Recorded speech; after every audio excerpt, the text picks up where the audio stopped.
Hey, everybody. It's good to be with you today, and thank you, Johnny, so much for all you do in Indian country. I'm Sarah Adams Cornell, and I am involved in many different aspects of Native American advocacy. I serve on the Oklahoma City Public School Native American Student Services Parents Committee that we've done quite a bit here recently, helping to eradicate Native American racial slur mascots from one of our high schools. That was in the news. You probably saw about it at Capitol Hill High School. Also working with Idle No More Central Oklahoma, which is a smaller offset from Idle No More Native American movement. And also just doing work within radio. My good friend Brenda Golden, who extended us both invitations with Magic Ravenhawk to start pushing those media boundaries, at least for Indigenous people. We've seen a few radio stations here and there offering these programs, but we're seeing this huge boom here recently of Native voices on internet radio, which has been really exciting. But I wanted to come here today and talk to you a little bit about being in the trenches and some of the pitfalls, some of the things that I wish I had known earlier on. You guys may know it and be light years ahead of me, and that's great, but I'm just going to hit some of the highlights and things that I think are important about this wonderful, it can be good and bad, social media, but how it has really just given us this megaphone, really, that we previously had not, that wasn't available to us for socioeconomic, race, gender, all of these different reasons. We just did not have this voice, and it has really helped mobilize us. So I'm going to go over a little bit of that. Again, we know how mainstream media has changed so drastically since the arrival of social and digital media. And like I said, whether you're using Facebook or Twitter or Instagram or one of the zillions of other social medias, it really has just opened up this giant market for us to educate people, to mobilize, and with an end result of some positive change. So we're not really here to discuss, what came first, the chicken or the egg, whether the grassroots movement generation brought this social media, or it, with the social media, it built us. So we're going to just talk about how we can utilize it and improve the lives of those we serve and really achieve our goals through widespread education, mobilization, and maximum usership. Excuse me. A lot of our jobs are going to be different. We're not, I know we're all in the journalism field, but there's so many different aspects of that. And we have some of our macro concepts are the same, even though our job descriptions might be pretty different. But it's about awareness and education, reform, and involvement. And pretty much across the board, whether you're in sales or you're in an advocate, working for a tribe, or working anywhere else. These are some of the top issues that we have in communicating what we're doing. So the overarching elements, first of all, mode of transportation for your information really doesn't change some of those basics. So information or content 101, here are some things that have been helpful to me.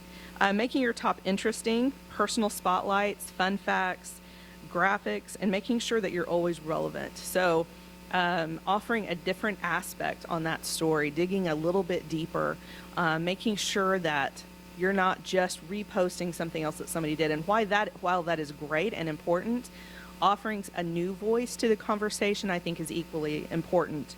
Always asking, why do they need this? Why do they need this information? What about this is going to speak to them, is going to motivate them to do something differently?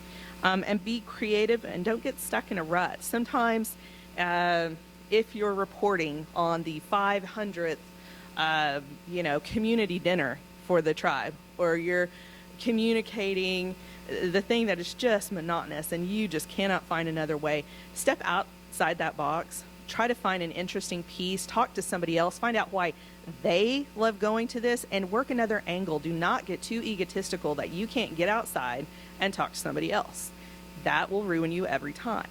Be innovative. Do not be afraid to ask questions. I always use KISS. Keep it simple, stupid. Twitter didn't develop the 140 character model for no good reason. There's a reason why they do that, and that it's really successful because we live in this generation of snippets, right? Our audience will read a snippet of information. They are not going to look at the whole article, and most of the time that turns them away, right? If they want more in-depth information, they're going to click on the link. So keep it simple, stupid. That's what I tell myself all the time.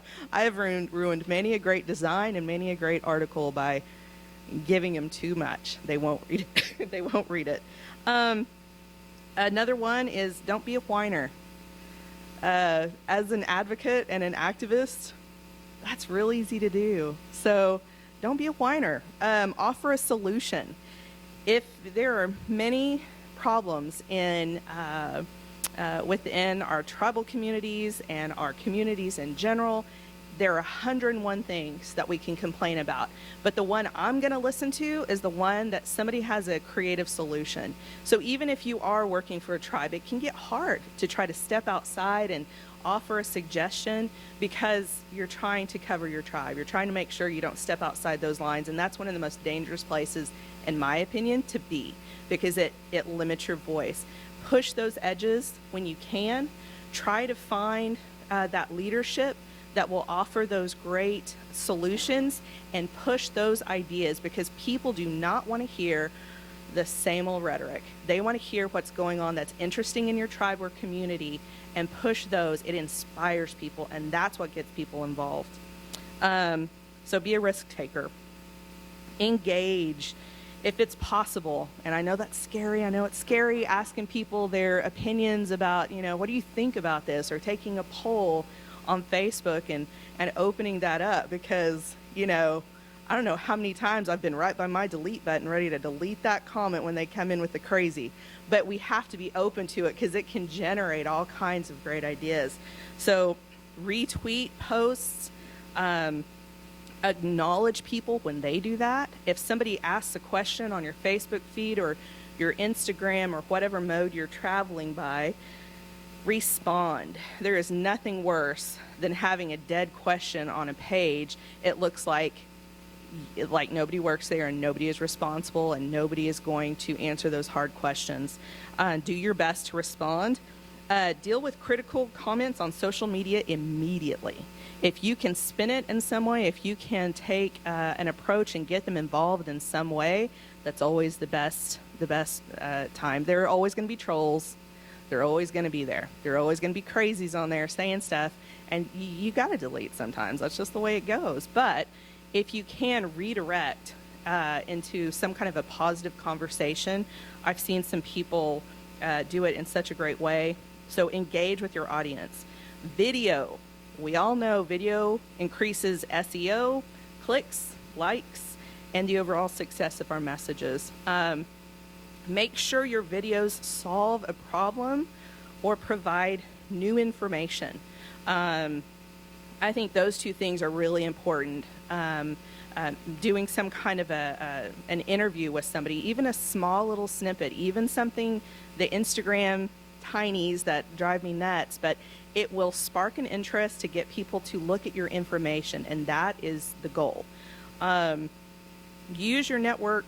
Organize your videos on one platform. Do not make it super hard for people to find your content. If you're a Vimeo person, do Vimeo. If you're a YouTube person, do YouTube, but do not place them all over the universe, the internet universe, and make it hard for people to find your content. Choose one and go with it. Ask. Don't underestimate the loyalty of your following. There are people who are dying to be asked for their opinion, how to help you get the word out. If you need something shared, if you need information out there, ask. Put it out there. Ask people to share it. And I'll tell you what, the return is pretty enormous, and you'd be surprised how involved people want to get. Use your network of friends to bounce ideas around. Again, don't rely on that giant ego that you're the sole source of information on a topic and nobody else has any innovation and you're the greatest at this, because we are all going to be better using each other, and it doesn't make you any less of a professional journalism person to reach out. So use that network. Hashtags. Hallelujah, we're searchable, right? Okay, hashtags are amazing, but use them macro and micro. So when you're using hashtags and you're talking about, I don't know, I'll just take Idle No More, for example. When we're posting things about Idle No More, we'll use the large one for macro, and we'll use Idle No More Central Oklahoma for a micro. Hashtag your events, hashtag anything, because it makes you more searchable. Don't go the easy route. Make sure you're using and utilizing all of these tools. They're free. They're at the tip of your hand. You know how expensive print media is. We know that is killing our budgets. So use what you've got. Graphics. We're such a visual group of people.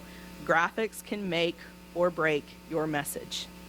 I'm going to say it again. Graphics can make or break your message. Keep it simple. Do not overdo it.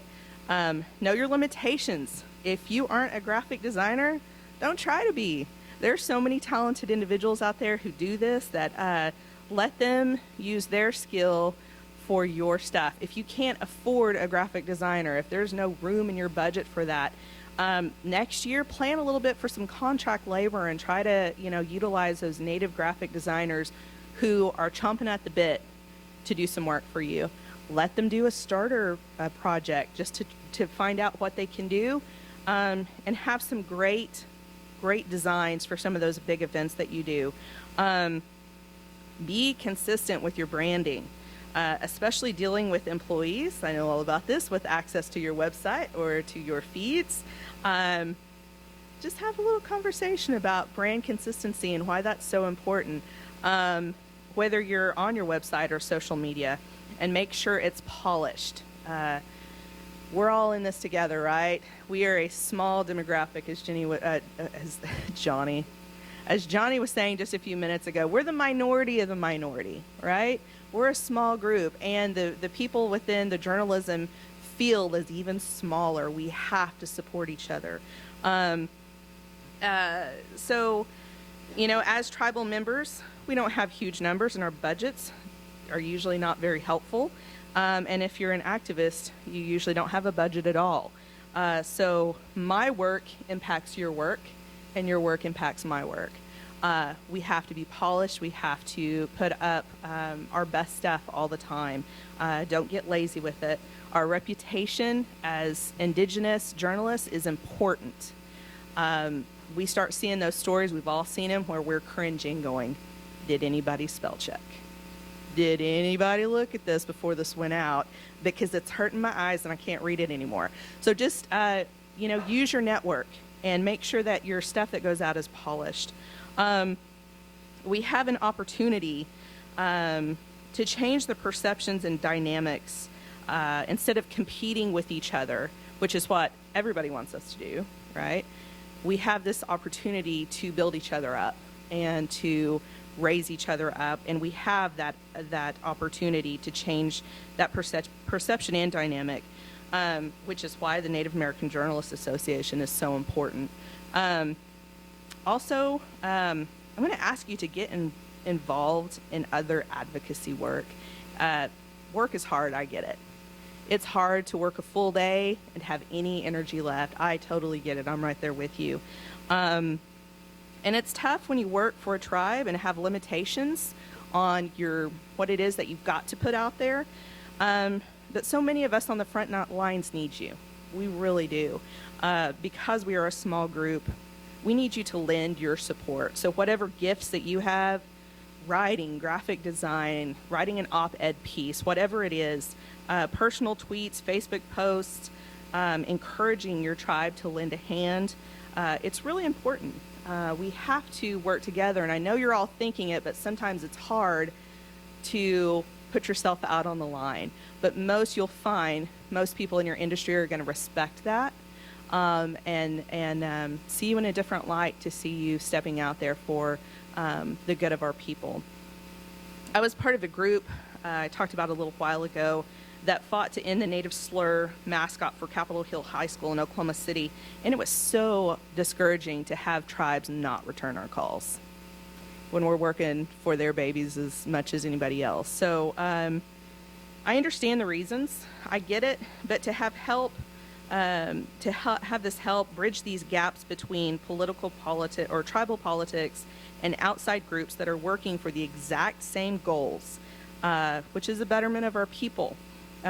Because our numbers are small, unity really is our only option for change on a larger scale. So I'm going to ask you to please get involved. Do what you can.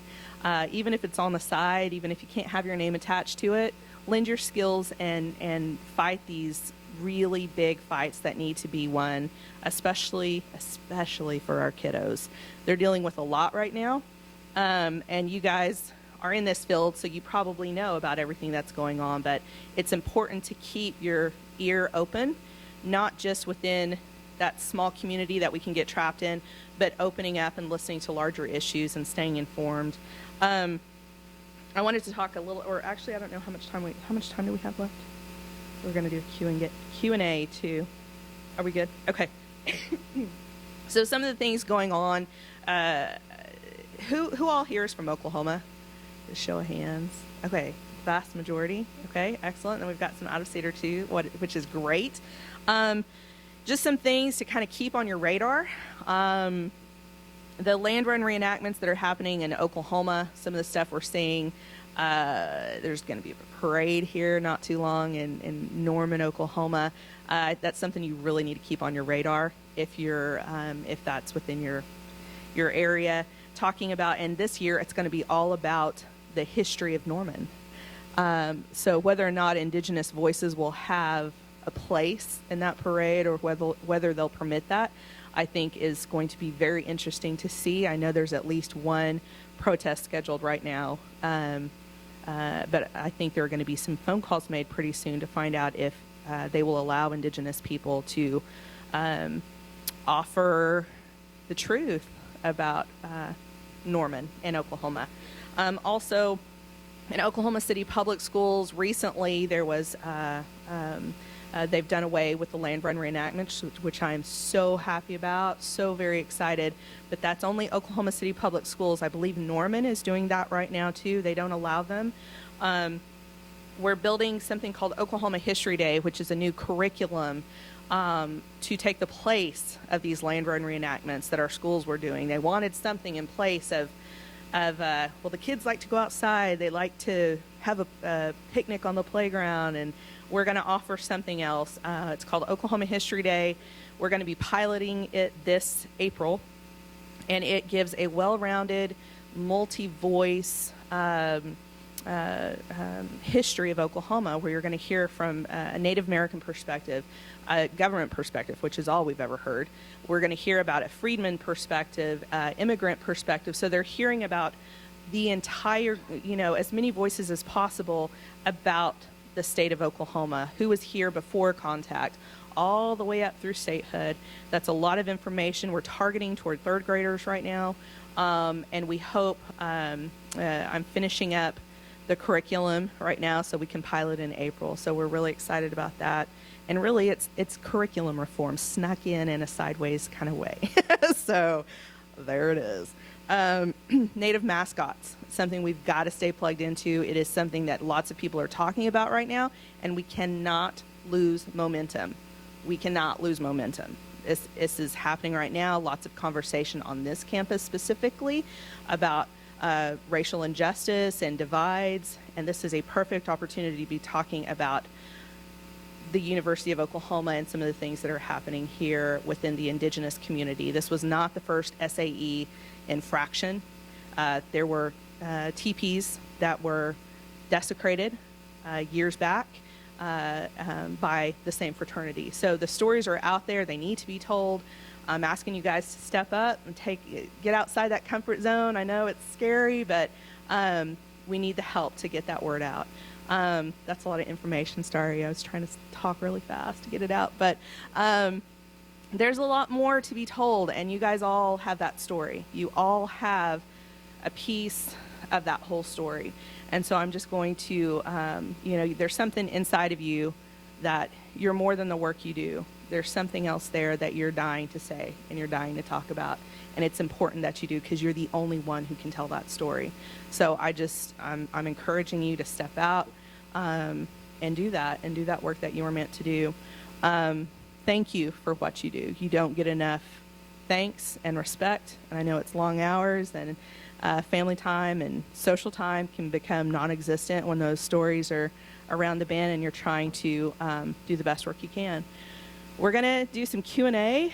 So if you guys have questions for us, we are definitely on the front lines doing a lot of those. That I know activist can be a scary word. It just means we care a whole lot. We're not crazy, I promise. So if you guys have any questions for us, we're going to go ahead and open it up for Johnny J or myself. Crickets, I love it. Yeah, go ahead.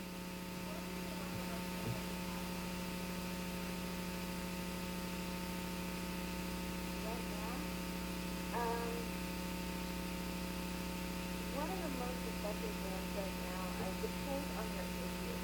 If you're looking at the mascot issues, they're not your mascot would be your go-to hashtag.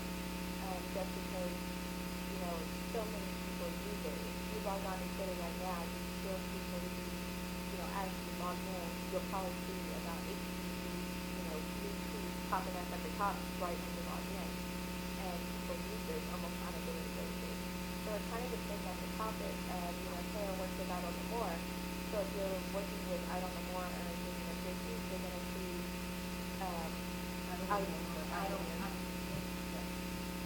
it just really depends on the issue and what topic, especially it kind of goes back, are you dealing with like cultural appropriation, that you use the hashtag not your stereotype, not your boy bonnet.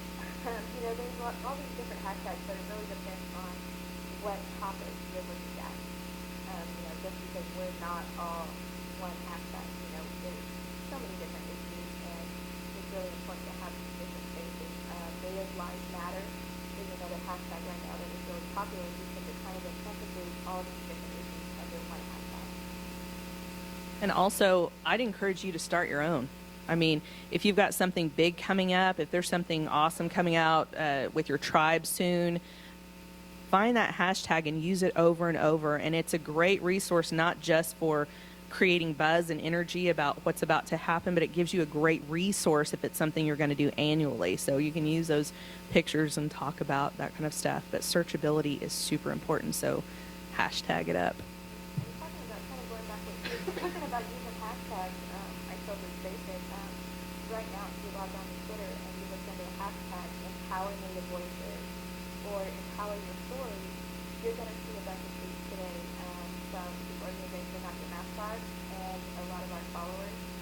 We have what we do when we do social media is we start these pre-made tweet pages so that people who are just stepping into using social media, whether it's hashtags or if they're new to Twitter and not sure how to use it, they can go to these pages and they tweet them. So they have the message there with the hashtag included, and you just have to hit the button and it says retweet. And we found these to be really effective ways for getting people to join in, especially if they don't have time.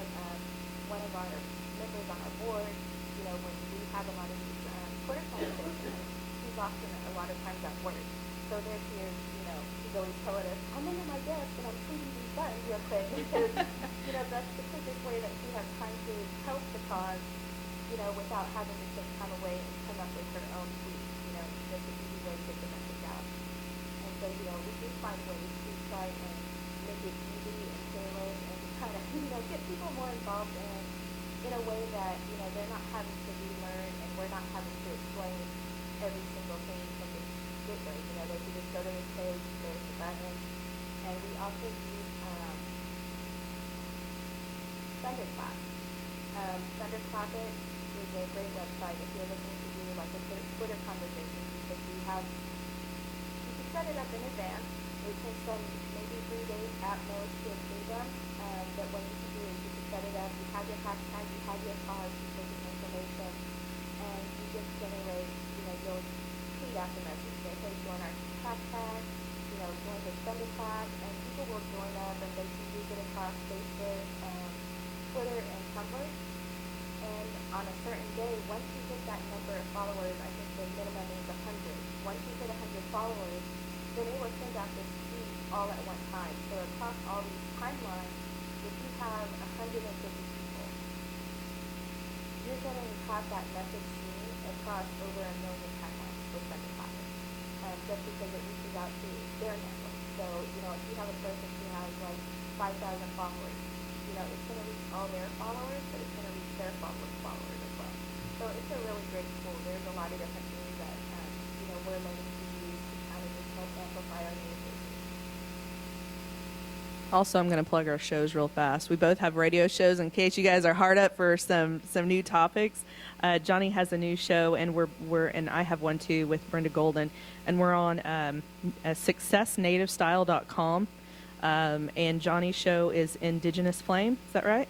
And Brenda and I have a show called Women Warrior Talk, and so we talk about a lot of issues going on right now. We focus a lot on women's issues and Indian country, and Johnny covers some great stuff and has some great guests on as well. So do you guys have any other questions for us? Success Native Style. And actually, the address is successnativestyle.org. And it has links, there's a couple of shows on the network. We're still new. We used to be in Gateway Radio, but we switched over. So we're still new. The website's very new, and it has links to different shows. But it's really great to listen to, especially with native radio. We don't just, as Sarah said earlier, we really have to support each other and help amplify each other's voices. So you'll see a lot of cross-promotion. We don't do competition with native Macs. We cross-promote with native things online, Nashville, England. So anytime they see content on our website, they'll publish it here if it's something that interests their audience as well. And, I write for native news online, and it goes both ways. So most of my articles that are published on native Macs, just for loyalty, they'll get native Macs first, but then a couple hours later, they'll be published on native news online. And it's just a way, that we're trying to help empower our media networks because, we don't have the money that a lot of larger mainstream media networks have. So, we really have to help each other and help promote each other and get these stories out there. So, we don't do competition, especially with radio shows. We've all been guests on different radio shows. We make the rounds. Yeah, I was just on Native Trailblazers on their radio show last week, and with their show, they have over 450,000 listeners for one show. And so, with Native Radio, there's such a huge following with their show. I think earlier this year that they had about 10,000 listeners. I thought it was just my mom listening. Well, thanks for listening, Mom. Yeah, but there's, when you're doing any kind of native media, we have such a huge following. You don't see it on the network. You may see a page that has maybe a couple hundred lives, or with native Macs, we have 10,000. So as it was brought up earlier, you have to pick your platform, and different stories work different on different platforms. Again, you just really got to kind of help support each other. Find out, there was a joke about Google Plus, but there's a native community page on Google Plus that has 40,000 members. And when you post a story to their community, you're gonna see your traffic to your website jump. I posted an article on Facebook and left it there just to kind of test, to see where we were getting seen. And I posted on Facebook, and we had maybe 1,700 people on that one article. But then when I posted it to Google and shared it to their community, we saw maybe 1,000 shares, and we saw maybe almost 200,000, views coming into our page just from that one. And so, you really do have to pick your platform, see what interests you, because, with Google Plus, what I found is a lot of their audience is older. And so, if you're looking more into top political stories, I suggest you went to Google Plus and posted it, because that's where you're going to get more people interested in that particular story. If you're doing something like fashion or something more visual, Instagram, Facebook, and even Twitter. I mean, Twitter's such a great tool right now, and it's true that it could be kind of dangerous. Like with my Twitter account, I only have 2,000 something followers, but I have to be really careful about what I publish to my Twitter because I'm followed by a lot of mainstream journalists. And every now and then I find some of my tweets being mentioned in articles. And sometimes it has to do with the topic that they're writing about. Like with Not Your Title, they use my tweets. I've been mentioned on MTV with Huffington Post, with a lot of different mainstream outlets. But you have to be really careful because sometimes they'll just go and they'll pick the tweet that has been retweeted most, and sometimes it's out of context, or they don't look at the whole story. And so they use it in their story and they kind of reframe the whole conversation from one tweet. So, like you really have to be kind of responsible when you, as a journalist, what you tweet because other people are looking at your account and you don't know who.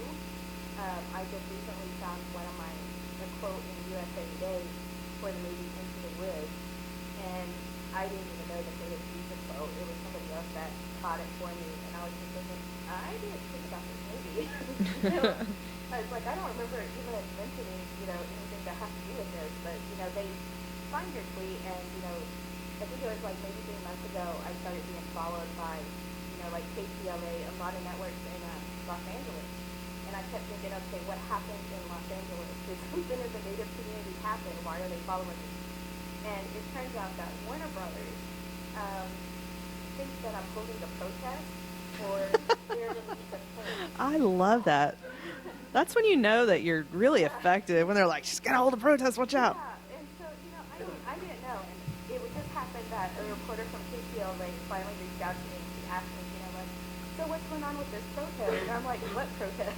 But I mean, people are watching your tweets. They're watching what you do. They're watching these hashtags really closely. And so you do have to be kind of responsible, like you say, especially with the Not Your Mascot conversation. A lot of what you find is there's a lot of anti-blackness involved. But and that's because there's this balance, because we're so small of a population, a lot of people feel that we have to reframe the conversation as saying, hey, well, you wouldn't see even Asians as a mascot. You wouldn't see even black people as a mascot. And, we can discuss these issues and we can discuss why they're wrong without victimizing other groups and without putting the spotlight on them in a negative way. So there is a balance. I mean, you really have to be careful with what you say, how you say it, and just be responsible with everything. I mean, you never know who's watching and what's being said, outside of our Native communities and outside of our Native region until it happens. And then you have to kind of, go back and you have to kind of do some damage control. So it's really important just to be responsible with your social media accounts, especially as a journalist, because people are going to see an article that you publish or they're going to see a blog post that you done. And it's going to put you on a spotlight whether you want it or not. And so you just have to be really careful. Any other questions?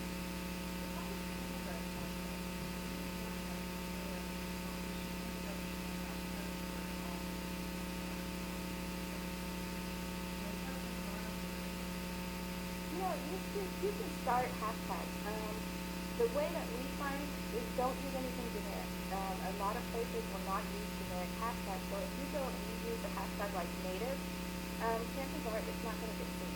If you use a hashtag like fashion or style, just really generic hashtags, they really limit these because they see them as not effective because they're so generic. You have to be really specific, like with Not Your Mascot, because it has Not Your Mascot. It amplifies it a little bit more. It makes it more visible. So like with art, I'm trying to think of a hashtag that is with art, and I'm not thinking of one. But yeah. Yeah,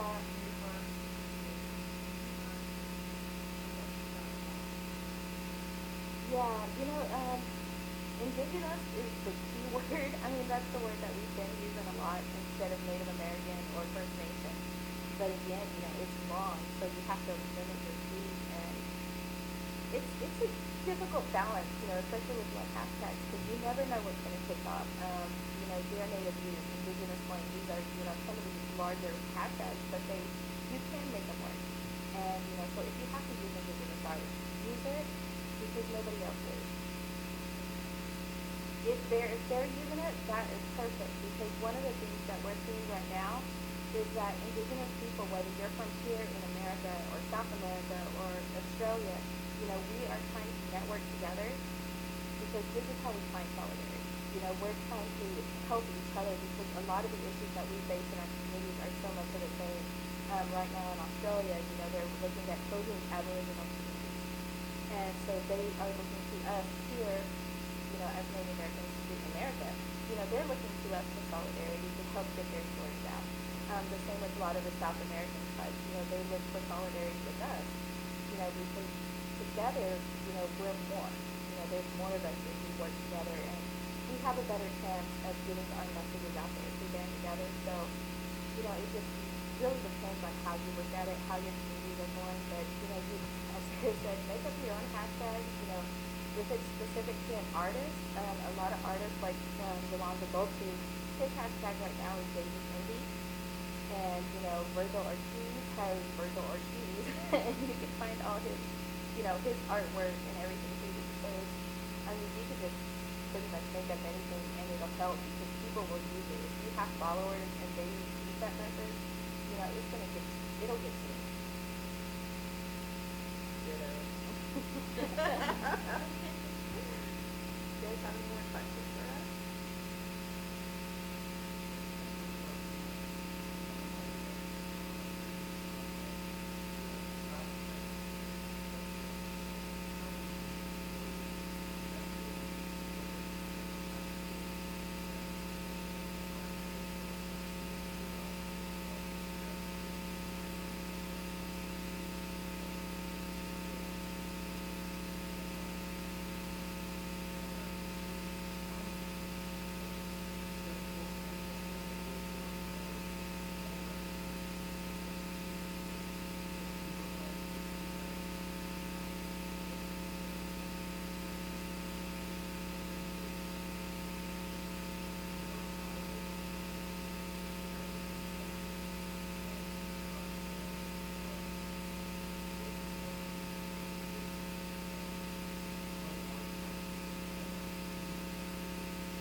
It's coming. We are coming.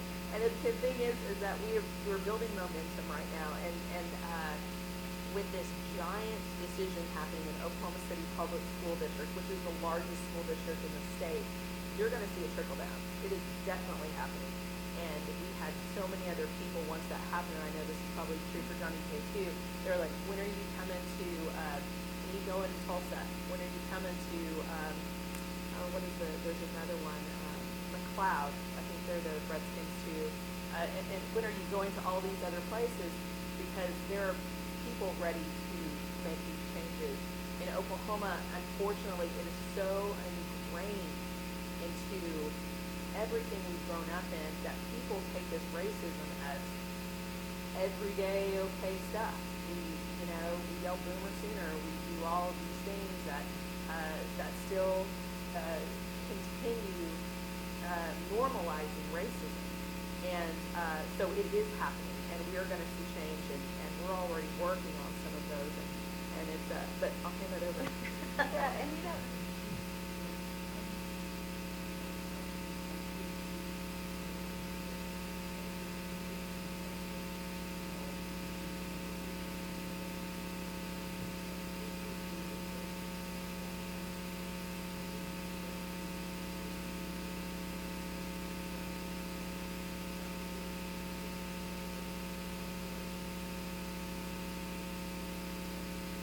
it really does. Right now, there is actually a group in South Dakota, a young Minnesota girl, who formed a task force against native mascots in their school. And they've actually been featured in Elle. And what involved, people listen. And and that's, but there's also, when you're talking one of your mascots, I know it doesn't seem like it because it's just a mascot. You'll think that it's just a mascot. But whenever we speak out against these, it's violent. And so, there is kind of like this, trying to find a balance to protect our kids too, because it's violent. I've gotten death threats, I've gotten rape threats, from speaking out against mascots. And so, there comes a point where you want to get the youth involved because their voices are so powerful. And but at the same time, we need to protect them because, if you don't think of it, a lot of our opposition will tell us, well, it's not used in a negative way now. In California, we have Native kids who are receiving death threats telling them to watch their registered back. And so, it's really trying to find a balance and trying to protect our youth because that's why we do what we do. It's for our youth to try and help protect them. And as we saw here in Oklahoma City, when they changed the name of Capitol High School, they had a walkout at the school of students. And there's a picture floating around that shows Native students walking into the school and being harassed by the students that walked out. And, somebody, I don't know who, but they put a picture up, from back when they were desegregating schools. And it was the same image. They're seeing, a young black student walking into school being harassed by students outside. It was the same image with Native students walking into school here in Oklahoma City. And, we did have a panel. And let me tell you, that's not something you want your kids to go through because as an adult, it's really hard. If you're sitting here and you're trying to have a civil conversation and you're trying to talk about it not from like an opinion base, but from an academic perspective because there are studies that show the negative impact that these images have on our students. And so it's really hard as an adult to have to hear, other adults tell you that you should just stay on the red or that, shouldn't have to worry about it, it's just this. Or, even as you're talking, to have them stand up and walk out and not say anything to you, but to harass the students who are working the event in the hallway, and then to speak to reporters in just a violent manner. And so, you don't want your kids exposed to that because they're already exposed to so much, in schools. So, it's really hard because we do want to get that youth involvement, but at the same time, we really need to protect our kids because they're already being exposed to these negative images and it's already impacting them, and you don't want it to impact them further. And those who are getting involved, just to let you know, my daughter is really outspoken about this stuff, and we do our best to protect them. But we need community involvement too. Like everybody should be wrapping around these kids who are standing up and doing this. But and I would just echo what she's saying. I've been working on trying to get lane run reenactments eradicated from the schools, Oklahoma City Public Schools, for 5 years. My daughter stood up in the middle of the White House listening tour, spoke for maybe a minute and a half, and they changed it. And so those youth voices are just, they're paramount because they can speak more clearly about exactly what's happening to them.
for our kids to call people who support mascots racist.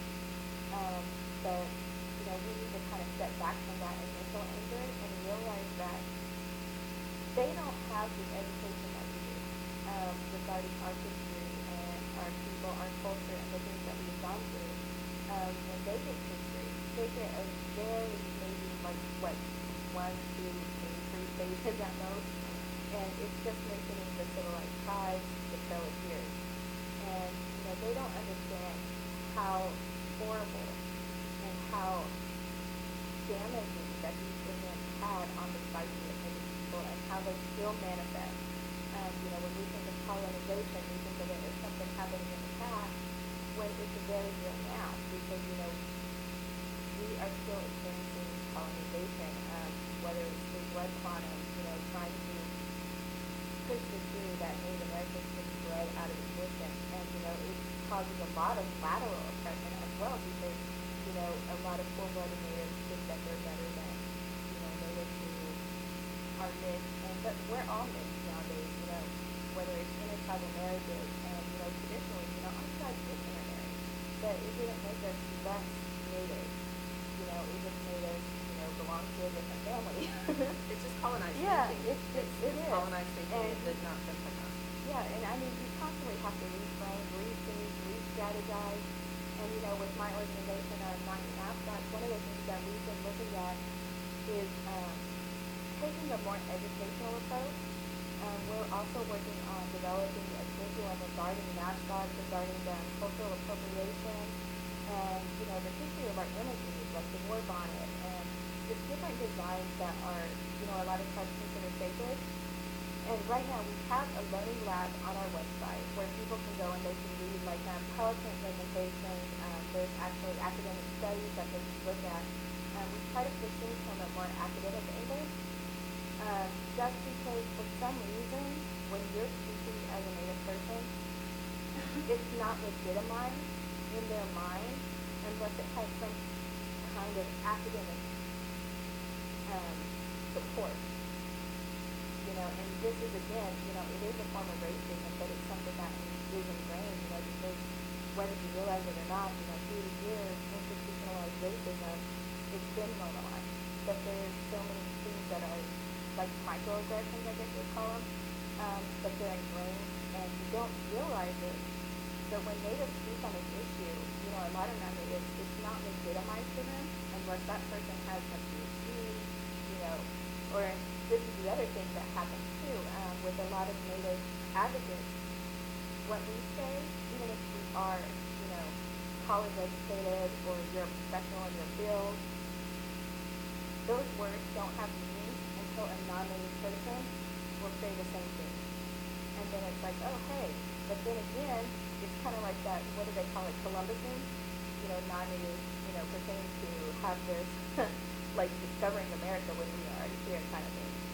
But it's the same thing when we're talking about Native issues. It's not legitimized in people's minds right away.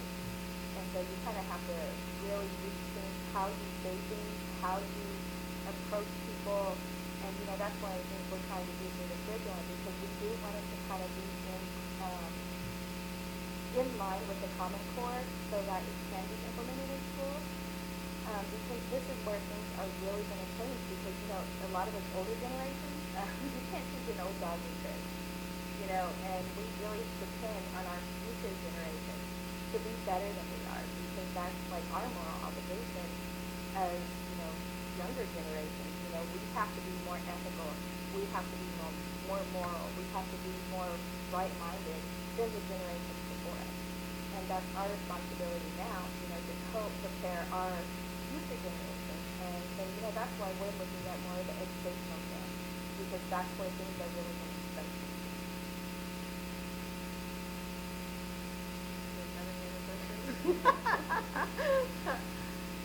Well, thank you guys so much. Yes, and thank you, ladies, so much for sharing how the mascot issue affects you. Yes, yes. Professionally and personally, we really appreciate you sharing those experiences with us. So I want to let everyone know that if you're looking for more on the mascot discussion too, we of course want to invite you to join us at the 2015 National Native Media Conference. So that will be in Washington, D.C. So that will be this summer, July 9th through the 12th. So we definitely invite you all to come and hear more on this really important topic for our Native communities. But that's pretty much going to wrap up today, and we appreciate everyone joining us. And we there are several activities. If you guys are going to stick around, Norman, there's some information out on the registration table for activities. There's stomp dance, SPJ's doing a reception, and of course the powwow will be tomorrow at Lloyd Noble Center. So you guys pick up any information you need and have safe travels home. Thanks for joining us.